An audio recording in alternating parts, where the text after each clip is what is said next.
What do you mean?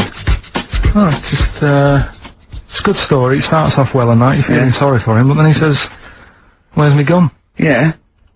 'Cause she's a slut. Why? Because she's going off. Yeah, but what does he expect her to do? What? Just 'cause he paralysed his legs fighting for his country, presumably in Vietnam War, says that crazy Asian war. So he's gone, he's fought for his country, he's taken a bullet, he's come home, he can't walk, he should be a hero, and then his wife's going out putting it about downtown. Why do I never meet women like Ruby? Forever Lost. The magic numbers on XFM 104.9. Well, the concert's kicked off, Steve. Yeah, I'm a bit annoyed that we're still here, really. Let's try and wrap this up quite quickly and then show No one's listening anyway. Nah, we could talk about anything. Well, we do. Yeah, true. It makes no difference to We us. could do a lot more swearing than we normally do. We could do even more. I was talking to Carl the other night, because I've been rewatching for some reason that film Witness with Harrison Ford, where he's a policeman that has to protect a little boy who's part of an Amish community. Amish? Yeah. And I tried to explain to Carl. You look plain, John Book. Exactly. Yeah. Exactly. And I was obviously trying to explain the Amish to Carl. He'd never heard of them. Completely stony-faced. Amazing. Now for those... Okay, you explained it to him, have you? Okay then. Yeah. Now I don't know what you said, but I'm assuming you got it right, right? Carl, now tell me back now, what are the Amish? They're just people who, sort of live, like in the olden times, so to them they're sort of in about 1842 or something, so they're getting old papers and that. They haven't caught up to... No. They don't have telly. They don't deny the 20th century has happened. They just don't want to be part of it. They look up and they see planes and they know what they are, and they go into the town and they see it in the window of Dixon's, a telly. They just don't want to be part of it. No, they're still living... They are still living like it's, that's what I mean, yeah. Yeah, but they know about everything else, they just don't want to be part of it, because they think that the sort of, the revolution, was a bad thing. They think that society became more and more depraved, and they wanted to go away from it, and they want to go back to old values, and they think they don't need TV and jets and that way of life. They can survive in the old way, because the old way was better. Missing out on Live 8? Yeah, but they haven't had Band-Aid yet. Yeah. I think this is the problem that Carl had. He in his mind, they were just a bit delayed, so that in his head they were slowly moving towards the 20th century. They wouldn't be able to watch most of these bands with all their electric guitar. They'd be allowed to watch Tracy Chapman. Yeah. Doing an acoustic set. Yeah. Between the bands. Yeah. That'd be alright. But no, in Carl's mind, it's like if he... Although they wouldn't like Fast Car. They wouldn't like singing about that. They go, I don't know what you're talking about. Pony and Trap. You got a pony and trap. That'd be alright. But are they still, do they still get sort of rubbish posts and that saying we need your money for this, or, get behind this charity? They live in a isolated community. They're farmers, aren't they? They're farmers. It's an agricultural community, and they're obviously very staunchly religious. In actual fact, it would suit you very well, because you hate crowds, you hate groups of people, you don't like the modern world. You'd love it down there, wouldn't you? He wouldn't like getting up at 4 o'clock to milk a cow, though, would he? Well, no, but he'd get used to it. Go back to bed, couldn't you? It's probably out... I mean, have they got anything to do with the Hare Krishna people? No. Nothing at all. Because out of all the religions, that's... I'm not a religious person, I don't understand You're only saying Hare Krishna because you've got the head. That's the only reason you think it'd be... I'm halfway there. Yeah. But the thing is, out of all it, you just... What was that? Money just fell out of my pocket where I'm nearly laying down. That's the danger of wearing sweatpants everywhere you go. I'm only ever lying down in a chair. No, I'm I've never been a religious type, if people want to do it, I let them do it and what have you. Good of you. But out of all of them, I want one that's not going to take over your life. I don't want one where you've got to get up 3 times a day, and you've got to go and pray and that, you've got to get up early. Forget that. It's getting in the way.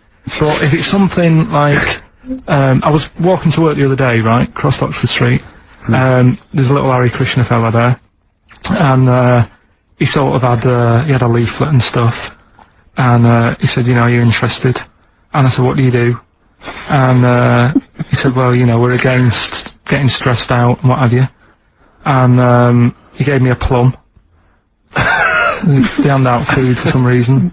But I sort of asked a few questions. That's the imagery. These two bold people, one of which is wearing an orange smock, holding a plum in the middle. He hands the other one a plum. It's almost like you could imagine some kind of religious painting. Exactly. Yeah. But you know, what is their sort of main thing? Because he didn't really tell me that much. He was a Japanese bloke, so I didn't know what he was saying that much. Why? He wasn't speaking English. Not very well. He wasn't the best sales bloke to send out for them, is what I'm saying.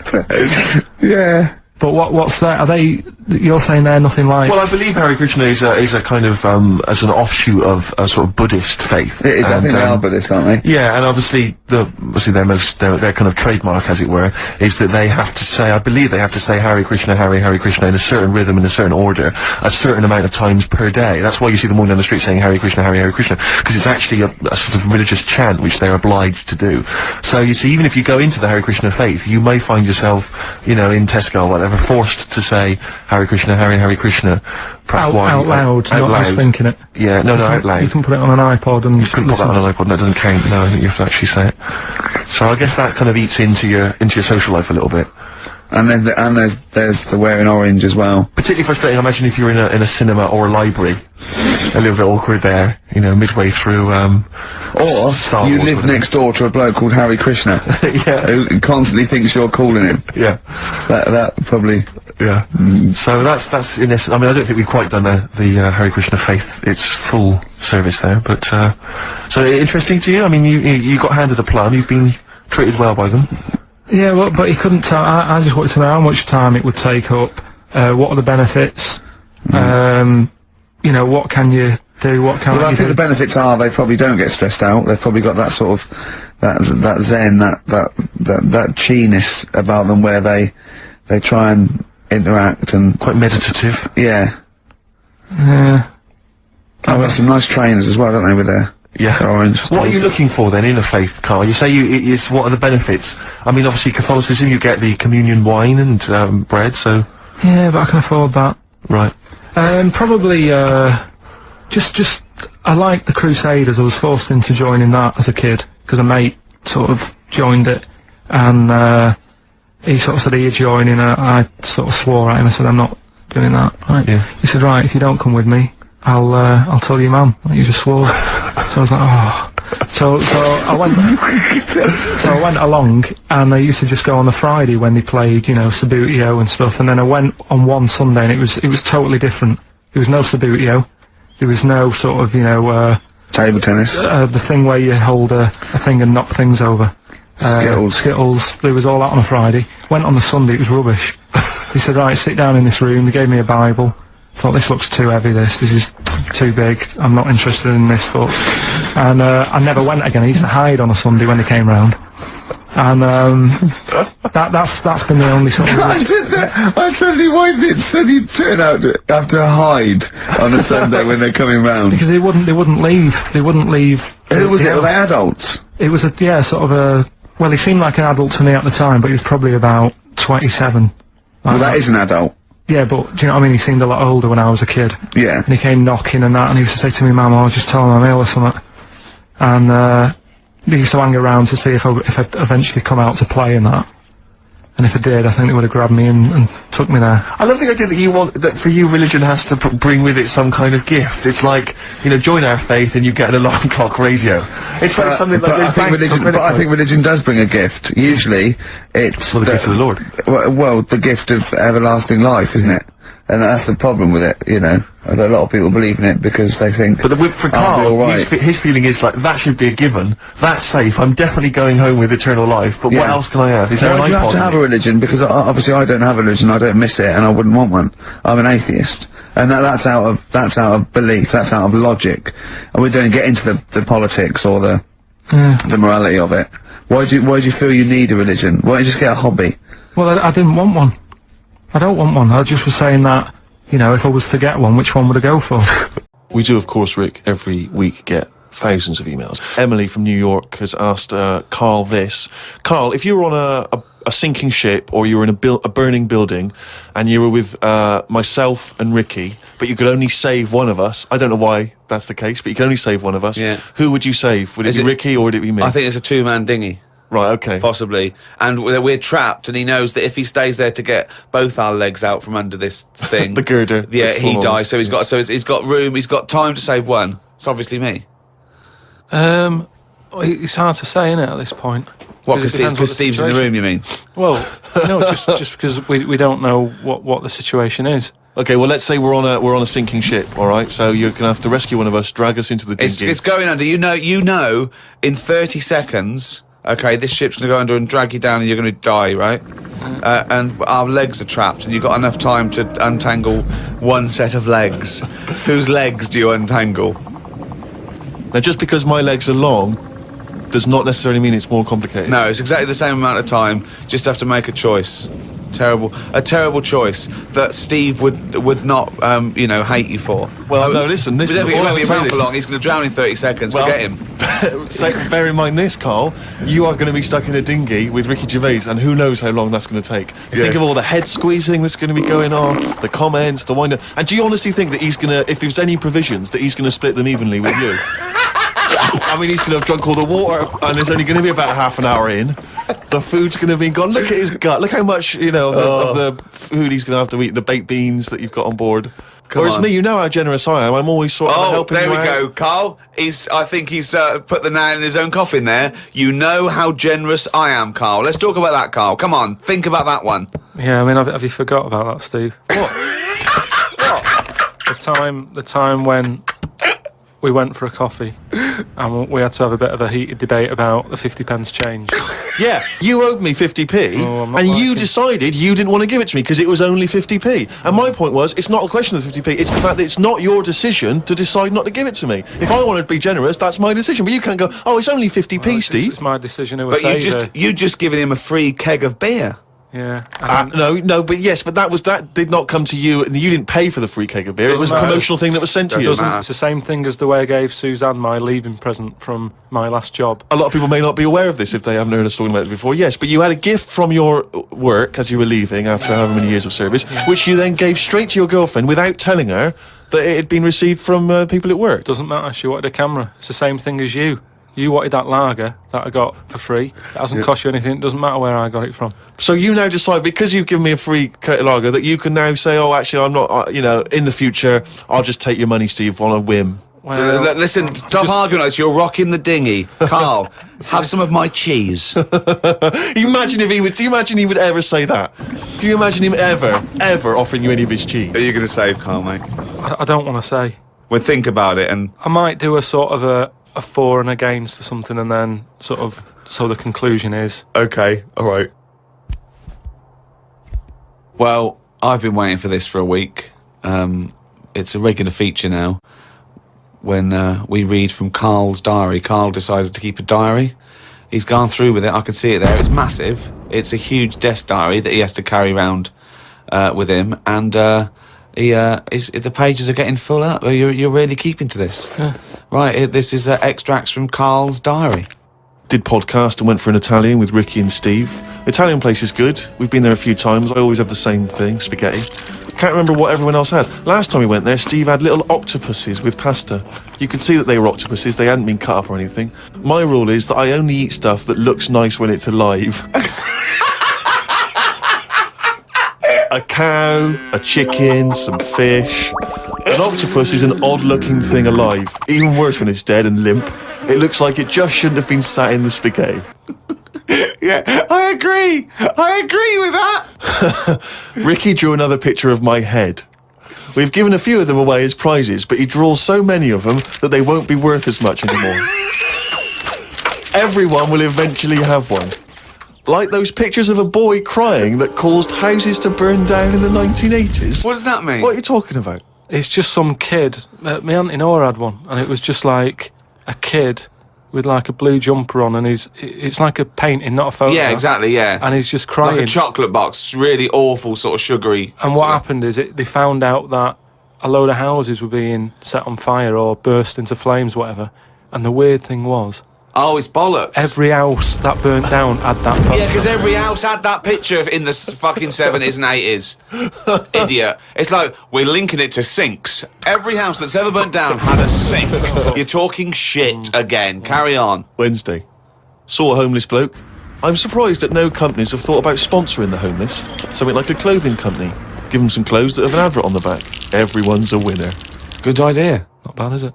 Got on the tube to Camden. Read in a free newspaper that hedgehogs could be gone by 2025. I think I've seen more dead hedgehogs than alive ones anyway, so I don't think I'll miss them.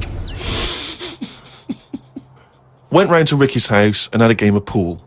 It should have been nice and relaxing, but Jane gave me some cake, and Ricky said I can't play pool if my hands are all sticky from No, cake. it was the sugar. And it wasn't that either. After he'd finished it, they weren't just sticky. He was licking his fingers, sucking his fingers off, and then was going to pick up pool cues and touch things. And I was thinking, go and wash your hands after licking your hands. You're not a cat. This turned into an argument when I said I didn't want to wash my hands. Why didn't he? He goes for a piss all the time without washing his hands and then squeezes my head. I know I'd prefer to have lemon cake crumbs on my head than knob juice. Was going to do a crossword, but I'm tired and have learnt enough today. What have you learned? Well, the stuff about hedgehogs and that. Oh, God. Was on my way to my mates and I got on a train. Got close to a station but realised I needed a wee. Was about to go in a cubicle when a blind man with a dog who was bumbling his way through the walkway came around. I said, "Are you after the toilet?" He said, "Yeah." I said, "It's on your right."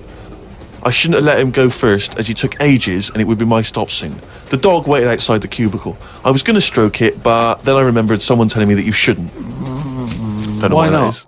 Because something to do with the owner should be the only one who sort of deals with that dog, and you shouldn't. Well, you shouldn't stroke it because you'll cover it in fucking lemon cake. No, but just because, you know, if you stroke it and that, it might like me and want to go off with me, and he'll come out and be lost and stuff. Yeah. A few people have sent this in, including Paul, the party animal Parker. For some reason, we've just assumed he's in school. I don't think there's any actual proof of that. But do you think... I reckon he left in June, and he's doing sort of bits and pieces, but he's still not a party animal. Do you think he can hold down a job? Is he just partying so hard that... He can hold down a job. He often arrives late. Sure. And the boss, who's in an overall, go, "Parker, you're late again." He goes, "Yeah." Talks to the hand. Yeah. I think that he's the sort of guy that he'll just happily say, "Listen, I survive on 4 hours sleep. Yeah. Sometimes I go to work, I've not slept at all." But I think he comes in with his headphones blaring, right, on a skateboard, and the bloke goes up to him, the old bloke, right, the old fuddy-duddy bloke, goes, You stupid idiot, you can't..." He goes, "Chill out, man," and in 2 minutes, he's got him dancing. Oh, I know what he's like. Yeah, he is just like, you just can't resist it, because he's just a fun guy. Yeah. Anyway, Paul and a few other people have sent in this piece of information they've discovered from one of the more respected news networks. The headline is this: "Female kidney turns lumberjack onto housework." Right. Now, a Croatian lumberjack apparently has claimed that he started enjoying housework and knitting after he was given a female kidney.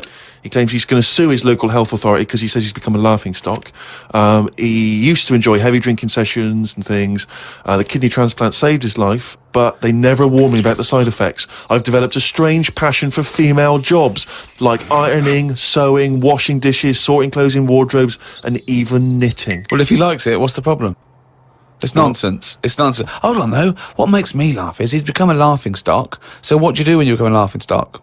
Tell the newspapers. Well, yeah. Tell the newspapers about it, because then that'd keep it completely under wraps. Then. But it's the sort of medical nonsense that Carl would normally come out with. Absolutely. That you take on the personality of the person who gave you their blood. Exactly. It's like those old horror stories, you get given a murderer's hand. Yeah. And you go around killing. But there can be certain medical things that would change the way you think and would change you as a person. Say, like how they can do face transplants now. Yeah. Right? I mean, I don't quite understand how this face transplants work, because do you get a choice of who you have? If you have something done to your face and you go, it's burnt or whatever, or something happens to you and you need a face transplant. Well, if you totally changed your appearance, then you would eventually change because of how people reacted to you. Yeah, but if you gave yourself the head of an elephant, soon you wouldn't be yourself because I wouldn't have that. That's what I'm saying. If they had a catalogue and they said, "Here's some faces you can have, pick which one you want." Yeah. Would you be looked upon badly if you go, "Do you know what? I don't really like the look of any of them. Can I just wait for a better face? Or at this moment in time, have you just got to take what's on offer? Carl, there's no one looking through catalogues at faces they might be able to have. No, they do now because of the face transplant thing. But who are these people putting their face up for? They wait till someone. Yeah, I know, but at some point, well, I tell you what, I would not have a face transplant if I haven't seen the face before I'm going to have it. You had to. I want to see what I'm having. Because I could end up with anything. You mentioned elephant's head. What, do you know what I mean? Whose head are they going to use? Is it the latest thing that's died? Oh, well, this got run over before. Yeah, I'll stick this on your head. Where has this come from? Where From are his these mind. people- where are these faces queuing up to be popped on a skull? Where do you think they have got time to put all these... Maybe this is why it won't catch on. I don't know. This is extraordinary. You've created in your own head the existence of this pamphlet, and now you're defending it, even though we don't know it even exists. And you're this skull on a hospital bed going, I'm not having that, I don't like the look of him, he looks a bit shifty, oh, I don't like that, oh no. Can I ask this now? Let's say we'd passed away sadly in something terribly tragic. The nation's mourned. You know, it's terrible. It's like one of the great national disasters. But you, at the same time, you survived the accident, okay, but your face is hideously disfigured. You can take either Ricky's face or mine to have. I'm surprised you're asking this, though, Steve. I mean, it's just, it doesn't seem like any of them is like a great option. Oh, thanks. And this is what I'm saying about the catalogue. If those two were on offer, I might go, do you know what? Pop in again tomorrow. Bring in another booklet. I've told you this before, but I sneaked into Butlins. We sneaked in one night, and we didn't know what was on, and they were serving lager and chips, and there's just loads of families and lots of northern men in short sleeve shirts and kids running around and stuff. And so they just arranged the chairs in this sort of dance hall, and they went, and now, ladies and gentlemen, the entertainment for this evening is David Copperfield, not the magician. And it was the bloke from Three of a Kind. Of course. He came out, he did it all, he did all the jokes, he did all the, hello, how are you? Oh, you're nice. You know, to people in the audience. And then his finale was he stood on a chair because there wasn't a stage, and he did classical gas, seriously, on guitar. And then they went out, and he went, thanks for it. He went off, and they stopped clapping, and he came back on to get his jacket. Oh dear, oh no. Yeah, it was great. There was also a girl-boy duo in blue satin called Joint Effort, which I was loving. And at the end, right, it was on, I think it was on a Saturday night, so people were leaving sort of the next day, or the Friday night, they're leaving the next day, and the kids and that were sort of like going to Redcoats, and they were crying, right? And all the Redcoats and Joint Effort, and they did We Are the World. Oh, wow. Amazing. What an amazing night that was. Extraordinary. Yeah. They are incredible places. Yeah. Joint Effort. I don't think I saw a documentary. I'm sure I saw a documentary which was finding out what the likes of David Copperfield are up to now. Yeah. And he was a thatcher, wasn't he? Wasn't he mending roofs? I think so. Yeah. I think you're right. I saw him saying. They said, "Would you not? You know, would you not want to be back on primetime TV?" And he said, "Do you know? I think I prefer mending roofs." Well, I'm not sure. Well, he's probably he's probably the same as David Van Day with that advert when he said he got to the point where I prefer to sell burgers than records. No, you didn't. You never preferred selling burgers, David. Have you watched any of the Reborn in the USA? I love it. See, Absolutely love it. I missed it, and I'm gutted. It's Hadley or Cox. It's Hadley or Cox all the way, I reckon. Who's Cox? We close our eyes, we never do him. What band is that? What band is that? Go West. Go West. Oh, right. Yeah, he's probably the best singer in a sort of stand-up cabaret and how way. does it work? Do they get voted out as they go around? Yeah, So yeah. like Sonia's gone, isn't No, she? two from the studio audience, two are nominated, the lowest, I think the lowest people, and then Britain, people in Britain vote one back on the Can I just bus. ask why they're doing it in the States? Why didn't they just do it in this country? Well, because it was meant to be relaunch their career without prejudice, I assume, and also as an excuse to go to America, I suppose, and people not know him. Although fame is creeping in, I think a lot of people recognise Tony Hadley. Yeah. Particularly when he sang True at karaoke. Yes.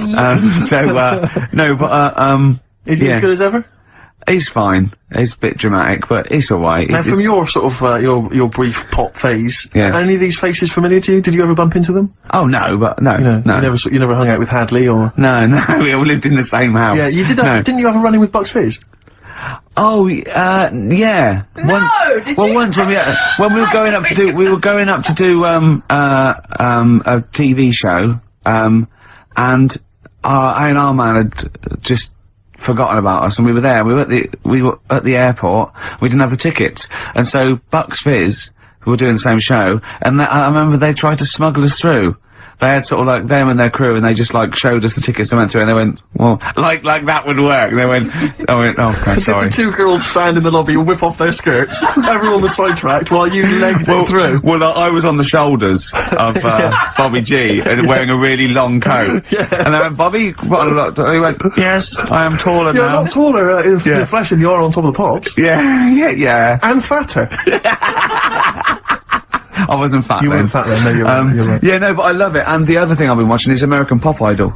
Right, That was last night. It's great. Really good, yeah. This is Simon Cowell. Ruben's gonna win. Huh? Is that the one that Jerry Halliwell is part of? No, this is, Randy Jackson, What's Up, Dog, Paula Abdul, and Simon Cowell. Yeah. But Simon Cowell makes so much more sense in that context. Yeah. Because they're all, you know, you're great, and they stand up and they clap, and he goes, oh, sit down, it was alright. And it makes so much more sense, you know what I mean? Over here, it's a bit of a pantomime sort of drama queen, but over there, he's suddenly the sort of voice of reason. sanity. Exactly, yeah. But, that's the trash TV that, I watch. That you've watched. Yeah. But no, Reborn's funny. But again, once again, public are stupid. They voted out, Dollar, that was driving everyone mad, and there was fights. Really? Because they really would. Well, yeah, because Sonia. you know. They really went for it. They voted out Chris Eubank. and Celebrity Big Brother. Keep him in. I don't think the public should be allowed to vote on TV shows. I don't think they know what's best for them. It does strike me that, like, in the golden age of EastEnders, if people had said, do you want to vote out, Dirty Dan, they'd have gone, yeah, he's nasty. I know, yeah, there's that confusion, either with entertainment and punishing people, yeah. They should keep them in and then make them lose. Yeah. Yeah, so you've had all the best of both worlds. What about the new celebrity, I'm a Celebrity, Get Me Out? Now, who's in that? The one? Daniela Westbrook. Yeah. Catalina, that model. Don't know her. Yeah, exactly. The one Anthony Worrell Thompson, why? Why does he want You've got someone to cook, ain't you?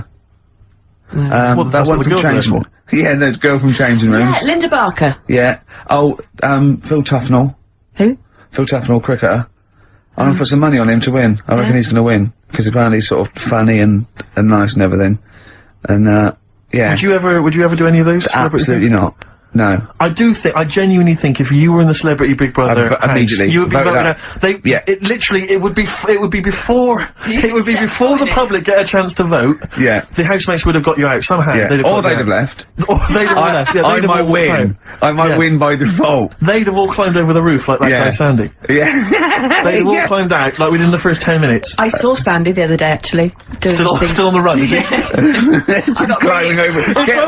Get off my roof. I got really excited. In Really? Selfridges. Does he look like a wombat up close? No, he's really good looking. Shut No, up. seriously. I saw him in the hat section at Selfridges because he's a personal shopper telling them Yeah, they well, look Jane gorgeous. went there specifically to meet Sandy. No, just did for like, she? yeah, yeah. I got really What, is excited. he working there? Yeah, he's a he always personal was. shopper. Yeah, Really? Yeah. Does he sign autographs and stuff? I'm sure. No, he he calls himself Alex now. What? Eh? Yeah, he's not allowed to call him Sandy. Selfridges wouldn't. What should we say and get him sacked? Get him voted out of the Selfridges household. Oh, What, is he a personal shopper? Yeah. That's just to me the epitome of indulgence. If you've got money to spend I on a would love personal to do shopper, that. Oh, I'd love to do that. man alive. No, you don't- Is that someone who pushes your trolley? Is that how No, it you works? just say. Can I get one of those in Waitrose? No, it's like asking an assistant. You go, I need, some black trousers and some brown shoes and this range. And they go, okay. And they go and get you a range so you don't have to go. It's not like. Yeah, but I still someone, love it. Oh. Yeah. But you have to pay for it. It's not. No, you don't pay for the service. You pay for the clothes if you buy them. It's Really? not. Yeah, it's not like Well, me and Steve, can we Lady do it Di each having Harrods opened for her. So It's I could walk in there and get Sandy. Of course from you Big could. Brother to just do And some let's shopping. do in it. fact, I'd Let's love you do to. it. But could I get him, like, once he's finished in Selfridges, could he pop to the co-op for me? No, like he can't HMV. do that. No, he can't do that. What, seriously? So there'd be people queuing up, wouldn't there? Well, why? Selfridges, you can't. People don't go and shop in Selfridges for the sake of it to meet Sandy, do they? No, but to get a personal shopper, why wouldn't everyone have one? I don't understand why everyone wouldn't Well, do they it if they're not can. charging you for it. Oh, Steve, you and me later on. I'll tell you this, I don't think people realise that, Rick. He's gonna be inundated now. You know when you go to Selfridges, you will not be able to buy that suit you got for £97. It's a lot more expensive than that. What? You can't get, you can't get shoes for £29 in there. I'm not bothering. No, exactly. You see, that's where you're gonna come unstuck. It's not worth I'd it. love a great record now, Claire. Okay. I'm going back to Bristol this weekend. Oh, yeah? I am gonna be, I've got £100 to spend, so I'm looking to get a 3-piece suite, Yeah. dinner suit, Yeah. you know, and, you know, A wife. well, possibly, you know, I think my sister's back. The new single from Radiohead. What do you make of it? I love Radiohead, so I'm prejudiced, and I like just about everything they do. You know, I still play the Bends regularly. I had to replace it on CD, because I wore it out. Really? I just think it's amazing. I think they're great. They're coming in, aren't they? Yeah, well, they're coming in couples. I think Phil and Ed, who are my favourites, are doing Zoe in a few weeks, and I think Tom York is going to be doing John Kennedy on Exposure, doing one of those album playbacks where he comes and I talks think about each track. he's so shy as well. Yeah. He came into Uli once, and he was just so shy. He hated it all because people were looking at him. And, he's great. He's brilliant. A toast! Funny little for fella. Radiohead. Yeah. Happy Easter, Tom, and all that. Don't eat too many eggs, boys. Oh, calm down, you crazy guys.